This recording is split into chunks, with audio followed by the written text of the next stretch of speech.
Hello साथियों, hello प्यारी sister. आज की इस वीडियो के माध्यम से एक बार पुनः आपके साथ जुड़ चुका हूं। प्यारी प्यारी सिस्टर, आज हम लोग एक बार पुनः क्लास करने के लिए आ चुके हैं कम्युनिटी हेल्थ नर्सिंग का। देखिए, कम्युनिटी हेल्थ नर्सिंग में कौन से क्वेश्चंस पूछे जाएंगे, किस लेवल का क्वेश्चंस पूछे जाएंगे, वो सब कुछ आप लोगों को यहाँ पर समझना जरूरी है। इजी क्वेश्चंस पढ़ने से नहीं होता है, एक लेवल का क्वेश्चंस पढ़िए। एग्जाम की क्या लेवल होने वाला है, कि निगेटिव मार्किंग है, किस तरीके से प्रश्न पूछे जाएंगे, तो ये सारे चीज़ आपको समझ के चलना होगा। आज हम लोग फिर आपको कम्युनिटी हेल्थ नर्सिंग लाए हैं। हम आपको पिछले क्लास में 10 नंबर क्वेश्चंस तक करवा दिए थे। आज हम इनसे आगे के क्वेश्चंस आपके बीच लेकर के आया हूँ। साथियों, प्यारी सिस्टर, आपको मैं बता दूं, जो अभी नए क्लास करने के लिए आई हो या फिर नया क्लास करना चाहती हो तो विलम्ब मत करिए। अब आपको यहाँ पर तैयारी करने की ज़रूरत है, ठीक है। और ये अंतिम बार तैयारी सोच करके कर लीजिए, क्योंकि बिहार में तो आप लोग को पता ही है वैकेंसी कितने दिन पर आते हैं। और हम लोगों को इतनी बड़ी वैकेंसी में अगर एक सीट पक्का नहीं हो पाया तो पता नहीं फिर कब हम लोग के लिए वैकेंसी आएंगे। इसीलिए 8789694229 इस नंबर पर आप लोग व्हाट्सएप पर मैसेज करके PDF फिर आप लोग क्लास भी यहाँ पर कर सकते हो, ऑनलाइन टेस्ट दे करके प्रैक्टिस भी कर सकती हो। देखिए, सबसे बड़ी बात है कि ऑनलाइन टेस्ट देना, चूँकि ऑनलाइन टेस्ट देना इसलिए ज़रूरी है क्योंकि एग्ज़ाम ऑनलाइन होगा। अब ऑनलाइन एग्ज़ाम होगा तो आपको प्रैक्टिस तो होना चाहिए ना, इसलिए आप लोग यहाँ पर टेस्ट दे सकती हो। सिर्फ 200 रुपये आप लोग को लगेगा और 20 टेस्ट सीरीज आपको यहाँ पर देने को मौका मिलेंगे। इसलिए सब लोग यहाँ पर व्हाट्सएप पर मैसेज करके क्लास PDF जो भी चीज़ हो उनके बारे में जानकारी लेकर के आप लोग यहाँ पर सब कुछ करिए और आपकी तैयारी अच्छे से होंगे। चलिए, यहाँ पर एकदम बढ़िया वाला क्वेश्चंस हम लेकर के आ चुके हैं। कम्युनिटी हेल्थ नर्सिंग का क्वेश्चंस है, बड़ा बड़ा क्वेश्चन दिखने में लगेगा लेकिन बहुत कॉन्सेप्चुअल क्वेश्चन है, आपके सिलेबस के अकॉर्डिंग है। छोटे छोटे क्वेश्चंस के चक्कर में मत रहिए, नहीं तो पता चलेगा एग्जाम में एक भी क्वेश्चन आया ही नहीं। अगर बड़ा क्वेश्चन अगर अच्छा सा आप लोग को समझ में आ जाएंगे तो छोटा क्वेश्चन ऐसे भी आप लोग को आ जाएंगे, ठीक है। देखिए, अगला क्वेश्चन है, निम्न में से शारीरिक परिरक्षण की निरीक्षण विधि के दौरान संपादित की जाने वाली गतिविधि है, ठीक है। कह रहा है कि इनमें 4 ऑप्शन दिया है ना, इसमें से आपको ये बताना है कि शारीरिक परिरक्षण की निरीक्षण विधि के दौरान, जब शरीर की परिरक्षण करते हैं, शरीर की परिरक्षण की जब हम लोग निरीक्षण करते हैं, जो परीक्षण हो गया हो, शरीर का परिरक्षण हो गया हो, ठीक है, अब फिर जाकर हम लोग उसको अगर निरीक्षण करते हैं तो यहाँ पर कौन सी विधि अपनाए जाते हैं, कौन सी गतिविधि किए जाते हैं। ऑप्शन है, शरीर के किसी भाग का नग्न आँखों की सहायता से अवलोकन करना। दूसरा है, शरीर के किसी अंग को हाथों की अंगुलियों की सहायता से स्पर्श कर महसूस करना। तीसरा है, अंगुलियों की सहायता से शरीर के किसी भाग पर आघात करने तथा आघात से उत्पन्न ध्वनि के आधार पर उस अंग को स्थिति का पता करना। और चौथा, यहाँ पर आपको स्टेथोस्कोप की सहायता से शरीर के किसी अंग की ध्वनि का सुनना। क्या चीज़ होंगे यहाँ पर, ठीक है। एक और ऑप्शन इसमें आप लोग जोड़ लीजिएगा, एक और ऑप्शन यहाँ पर ऑप्शन जोड़ लेना है, ठीक है। ऑप्शन यहाँ पर एक और ऑप्शन जोड़ लेंगे ई नंबर में, ऑल, ठीक है। ऑल ऑप्शन भी जोड़ना होगा, चूँकि इसलिए ये जो क्वेश्चन है, इस क्वेश्चन में जो अगर हम लोग बात करते हैं तो शरीर का निरीक्षण किया जा रहा है, शरीर का जो निरीक्षण करेंगे तो इसमें सारे का सारे ऑप्शन सही हैं, इसलिए ऑल ऑफ दिज इसका आंसर होगा। देखिए, शरीर के किसी भाग को नग्न आंखों की सहायता से अवलोकन भी हम लोग करते हैं, मतलब खुली आंख से। शरीर के किसी अंग को हाथ की उंगली की सहायता से हम लोग स्पर्श भी करते हैं, यानी छूते भी हैं, उंगली की सहायता से आघात करते भी हैं, और उनके द्वारा जो उत्पन्न ध्वनि होता है उससे भी हम लोग पता लगाते हैं, और स्टेथोस्कोप की सहायता से भी अंग की ध्वनि हम लोग सुनते हैं। यानी सारे का सारे चीज़ हम लोग करते हैं, इसलिए ऑप्शन इसका सभी का सभी क्या ऑप्शन सही है। देखिए, अब आपको इतना सारा ऑप्शन सही है और ये सारे के सारे ऑप्शन अगर आपको याद रहते हैं, सभी का सभी टॉपिक, तो छोटा क्वेश्चन उठाएगा तो एक ही ऑप्शन देगा उसमें सही वाला, तो बिल्कुल रूप से आप लोग यहाँ पर बना चुकेंगे, क्योंकि यहाँ पर आपने तो 4 पढ़ रखा है। तो इसीलिए मैं बड़े बड़े क्वेश्चंस का लेवल लेकर के आता हूँ, जो आपके एग्जाम के लिए और आपको बेहतरीन तरीके से तैयारी यहाँ पर हो सके।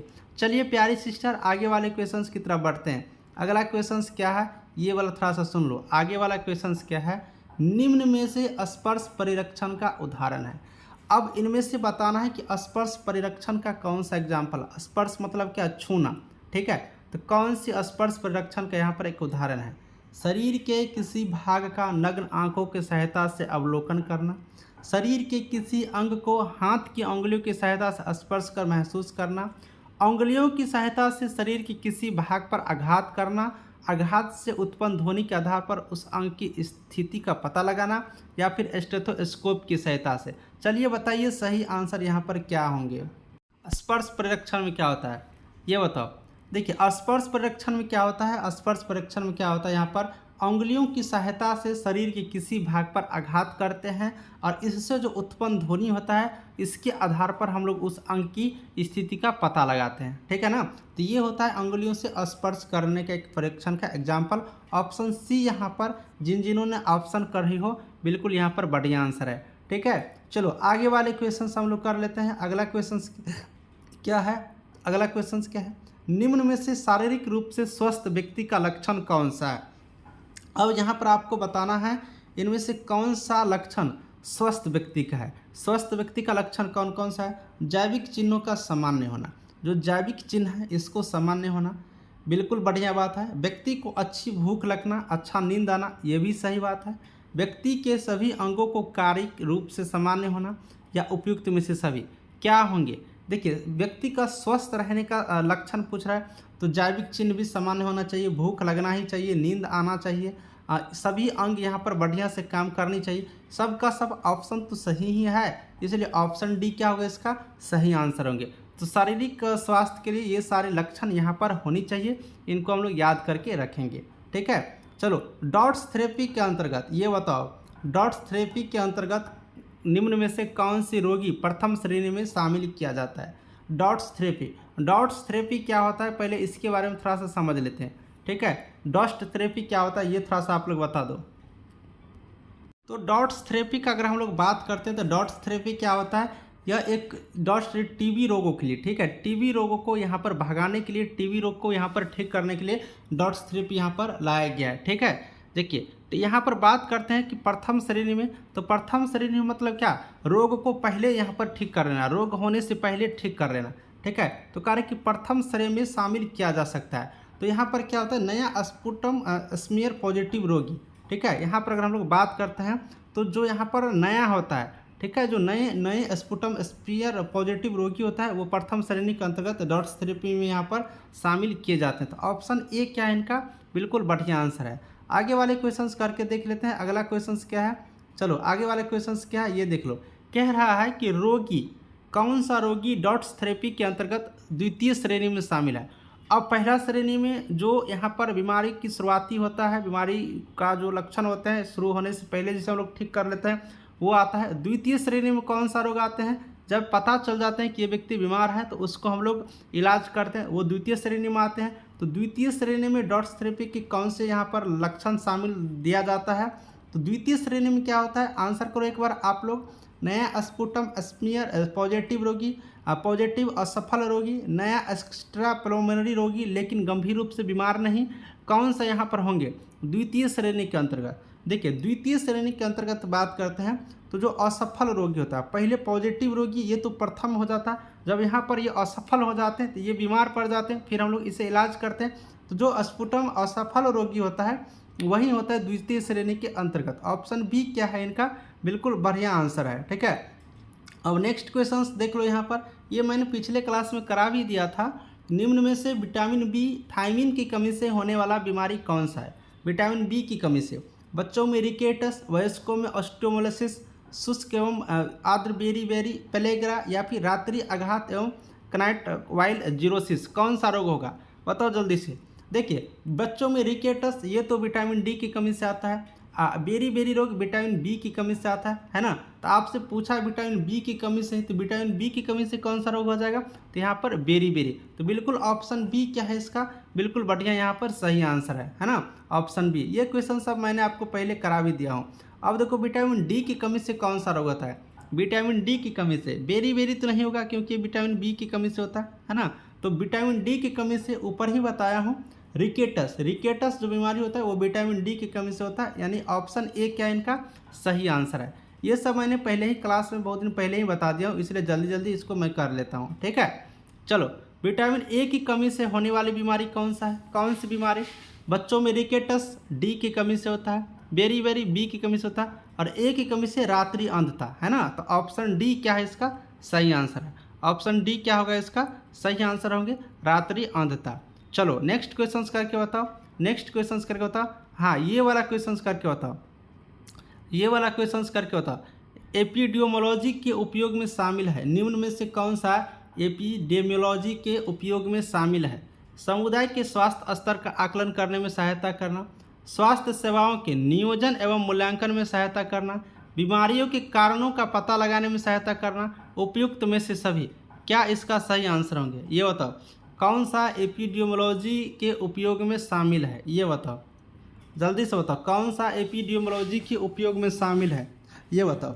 देखिए एपिडेमियोलॉजी के उपयोग में जो शामिल होता है वो स्वास्थ्य स्तर के आकलन करने में जो सहायता करता है, ये शामिल होते हैं। स्वास्थ्य सेवा को नियोजन एवं मूल्यांकन करने में कौन कौन से शामिल हो रहा है, कौन सा उसका जांच मूल्यांकन कर रहे हैं, बीमारी के कारण हम लोग पता लगाते हैं, इन सब कुछ एपिडेमियोलॉजी के अंतर्गत यहाँ पर शामिल किए जाते हैं। स्वास्थ्य स्तर का आकलन करते हैं, देखते हैं, मूल्यांकन करते हैं, क्या उसका प्रभाव हो रहा है कि नहीं हो रहा है, ये करते हैं। बीमारी का क्या कारण है, इस कारण का पता लगाते हैं, तो सब कुछ किया जाता है। यानी ऑप्शन डी क्या है इसका बिल्कुल रूप से सही आंसर है। ऑप्शन डी क्या है इसका बिल्कुल रूप से सही आंसर है ना।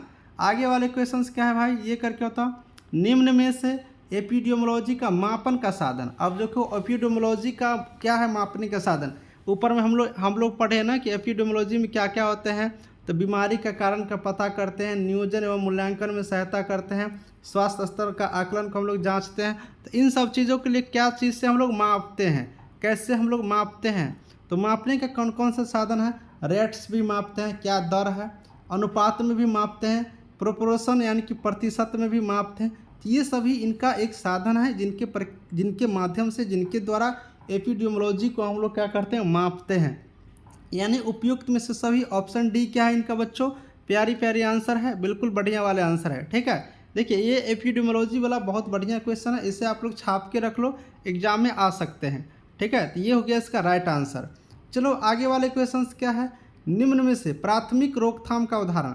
अब देखो प्राथमिक रोकथाम में क्या होता है, बीमारी पता लगने से पहले हम लोग इलाज करने का साधन करते हैं, है ना। प्राथमिक रोकथाम में क्या है, बीमारी पता लगने से पहले, जैसे कि डीपीटी के टीका द्वारा डिप्थीरिया, परट्यूसिस, टेटनस की रोकथाम, किसी बीमारी के समय पर निदान, दुर्घटना के पश्चात, उपयुक्त में से कोई नहीं। कौन सा इसका राइट आंसर होगा? प्रथम श्रेणी का एग्जाम्पल, प्रथम श्रेणी के अंतर्गत कौन सा आते हैं? चलो ये क्वेश्चंस करके आपको बतानी है। ठीक है, प्रथम श्रेणी के अंतर्गत क्या, बीमारी पता लगने से पहले हम लोग क्या करते हैं, उसका इलाज करने के बारे में सोचते हैं। ठीक है, तो यहाँ पर आप लोग देख सकते हैं ऑप्शन वगैरह ए में ध्यान देते हैं। डीपीटी के टीका द्वारा डिप्थीरिया, परट्यूसिस, टेटनस की रोकथाम, यानी हम लोग पहले ही रोकथाम करने के लिए, बीमारी को रोकने के लिए टीका लगा देते हैं। बच्चों में क्या होता है, टीकाकरण किया जाता है, क्यों? क्योंकि बाद में उसको कोई भी बीमारी इफेक्ट ना करे। तो ये होता है प्रथम श्रेणी के अंतर्गत, यानी बीमारी पता लगने से पहले हम लोग इलाज के बारे में सोच लेते हैं, उसका प्रोसेस करते हैं।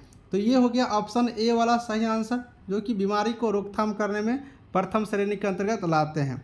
अब देखिए सेकेंड वाला भी मैं बता रहा हूँ, इसीलिए वहाँ पर मैं नहीं समझाया हूँ। सेकेंड वाला में क्या होता है, जब बीमारी पता चल जाए तो उसके बीमारी को इलाज करते हैं, तो द्वितीय श्रेणी के अंतर्गत। तो ये प्रथम वाला तो नहीं होगा, क्योंकि ये तो बीमारी को पता लगने से पहले हम लोग टीका उका कर लेते हैं। द्वितीय श्रेणी में क्या होता है, जब बीमारी को पता लग जाए तो हम लोग उसे इलाज करते हैं। तो किसी बीमारी का समय पर निदान तथा उपचार करना, ये किस के अंतर्गत आते हैं, तो द्वितीय श्रेणी के अंतर्गत आ जाते हैं। ठीक है, तो ऑप्शन बी, जब हम लोग को बीमारी का पता चल जाते हैं तो समय पर क्या करते हैं, उसका उपचार करते हैं, उसका निदान करते हैं, उसका इलाज करते हैं। तो ये हो गया आपको द्वितीय श्रेणी के अंतर्गत ऑप्शन बी वाले, किसी बीमारी को समय पर उसका इलाज करना, उपचार करना। चलो तृतीय श्रेणी के अंतर्गत क्या होता है, तृतीय श्रेणी के अंतर्गत क्या होंगे, जब बीमारी यहाँ पर दुर्घटना घट जाए, उसके बाद जब हम लोग इलाज करा लेते हैं और वो जनरल लाइफ जीने लगते हैं, सामान्य लाइफ जीने लगते हैं, तो हम लोग तृतीय रोकथाम कहते हैं। जैसे देखो दुर्घटना के पश्चात व्यक्ति का सर्जरी द्वारा एक पैर काट दिए जाने के पश्चात किसी प्रोस्थेटिक का उपयोग कर उसे चलने योग्य बनना।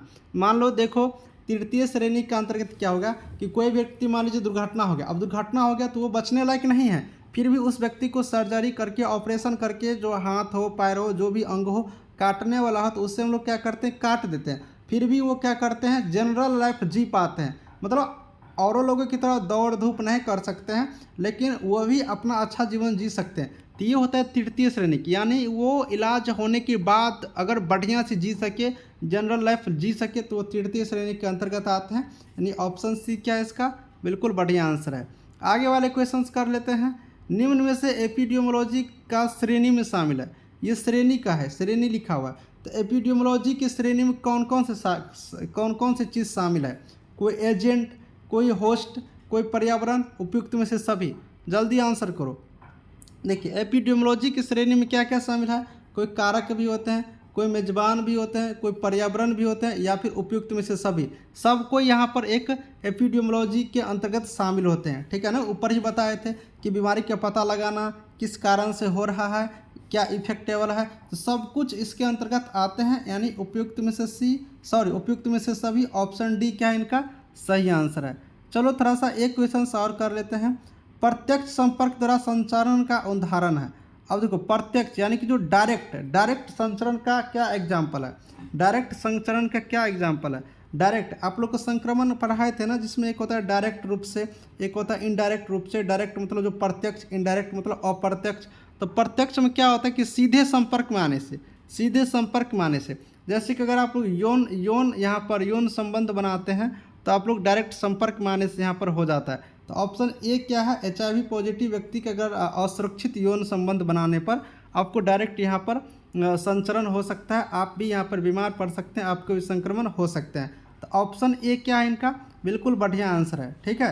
तो ये चीज़ यहाँ से याद रखेंगे। साथियों इतना ही क्लास रहने दो, थोड़ा टाइम का बड़ा इशू हो जाता है, इसलिए ज़्यादा क्लास नहीं ले पाता हूँ। नेक्स्ट क्लास मैं कर लूँगा। Thank you.